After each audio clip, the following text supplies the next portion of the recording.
Hi, my name is John and welcome to the third in a series of videos designed to help you get to grips with JOverseer, the software for playing Middle-earth. In this video we'll be showing you how to view your results and write your first set of orders. If you've watched the first two videos you should know your way around JOverseer, but you might be feeling a bit overwhelmed by it.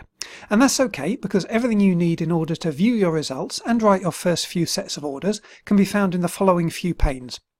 In the top left you need the map. In the top right you need the current hex view. In the bottom left you need orders set to be your nation. And on the bottom right you need the order editor. And of course not forgetting the PDF. So click on those panes to open them and let's get started. Each nation has its own colour on the map and all its population centres, characters and armies will be shown in that colour. You can find yours by double clicking on any character in the Orders tab in the bottom left pane. This will automatically move the map to highlight their location and bring up their details in the current hex view in the top right.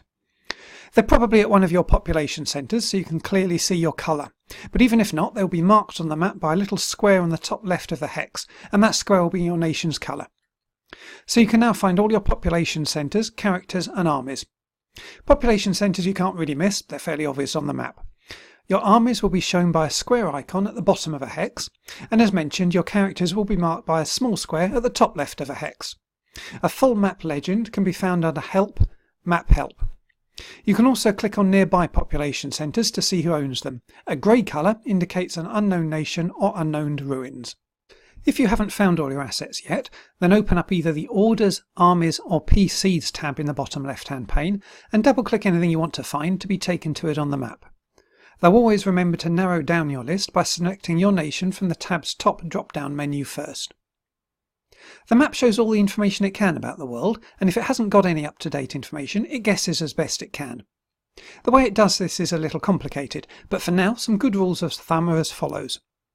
Firstly, if something appears on a hex where you have a population centre, it's almost certainly accurate. Secondly, if something appears in a hex with no fog of war, which is to say a hex with no diagonal lines through it, it is probably accurate. Fog of war exists on all hexes which do not appear on a map on your latest PDF. And thirdly, if something appears in a hex with fog of war, it may well be inaccurate. The current hex view always shows information about the last hex you clicked on, either by clicking directly on the map or clicking on a character on the Orders tab. To the right of each character's name are two icons with down pointing arrows. Click on the right hand one of these and the orders that have been given to the character will appear below. For now these will be empty and show NA with a pencil icon next to them. Which brings us neatly to entering your orders. Click on the pencil icon to the right of a character's order. This will take you down to the Order Editor tab in the bottom right hand pane. Here you can either enter the number code of the order you want to issue, or by clicking the arrow icon to the right you can select it from a drop-down menu. Having entered the order code you will then be prompted to enter any required parameters. If you want to make sure you get the right 5-letter character code for an order parameter, just click on the character's name in current hex view and drag it to the appropriate field of the order pane. This also works for other elements such as artifacts. Finally, click on the Save icon to the right of the character and your orders will have been entered. They should now appear both in the Orders tab in the bottom left hand pane and in the current hex view, the top right hand pane. If you have moved a character, a company, an army or a navy and you want to see where they're moving to on the map, then click the Draw box in either the Orders or the Order Editor tab. You also have to make sure that the Draw Orders option in the Map Options tab is ticked. For character and company movement, if the arrow is black then the destination hex is in range, and if it is in grey it's out of range.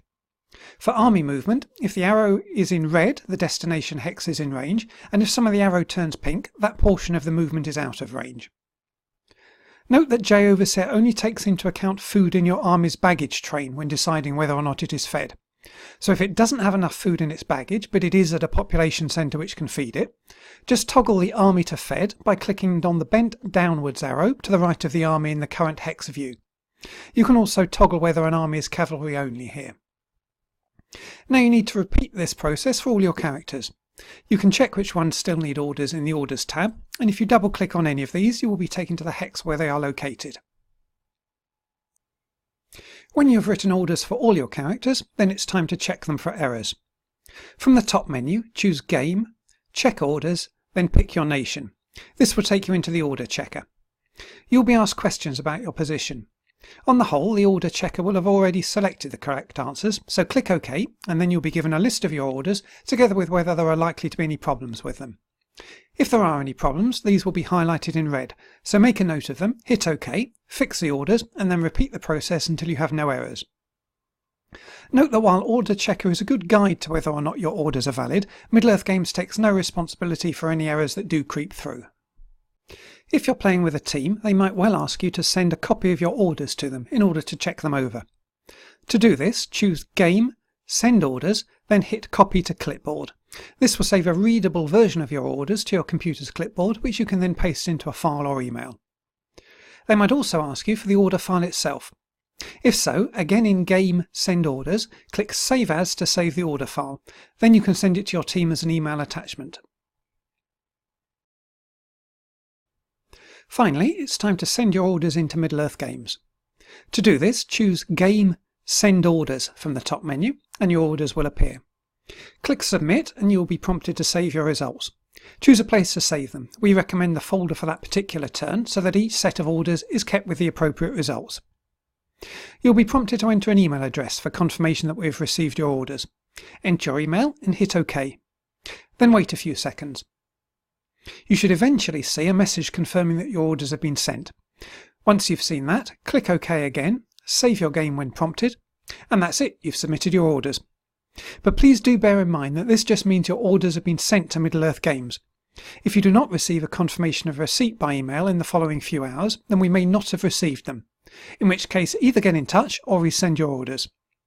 You can also submit your orders by attaching the order file to an email and sending it to me@middleearthgames.com.